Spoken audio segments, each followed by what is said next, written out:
Sa June 20, 2026, ang pagtatapat ng undefeated Unified World Champion na si Oscar Collazo at ng matinik na Pilipinong humahamon na si Joey Canoy sa Front Wave Arena, California, USA.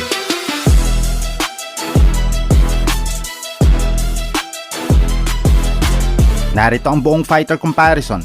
Lamang ng 11 panalo si Canoy, pero may 5 talo na ito. At malinis naman ang record ni Collazo. Mas marami ng pinabagsak ang Pinoy na challenger. Mas mataas ang knockout ratio ng Puerto Rican, 32 anyos kontra 29 anyos.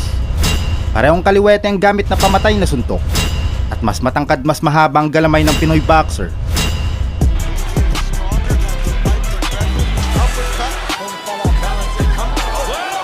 Narito ang estilo at pagsusuri sa laban. Oscar Collazo. Kilala si Collazo sa kanyang napakataas na ring IQ, walang humpay na pressure, at matatalas na kombinasyon sa ulo at katawan.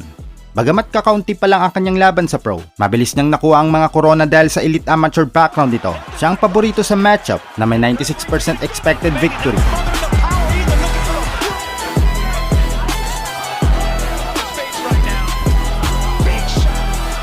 Joey Canoy. Si Canoy naman ay isang subok na veterano na mahigit na mahabang karanasan sa ibabaw ng ring kumpara kay Collazo. Galing siya sa 7 sunod-sunod na panalo at kilala sa tibay at lakas ng loob na makipagsabayan sa labas ng bansa. Dahil parehong southpaw, magiging krusyal ang labanan ng kanilang mga jab at footwork.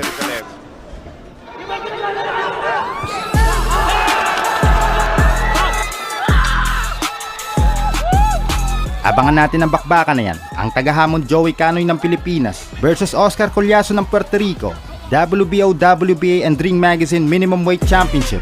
Sana manalo ang Pinoy, karangalan ng buong bansa natin ito.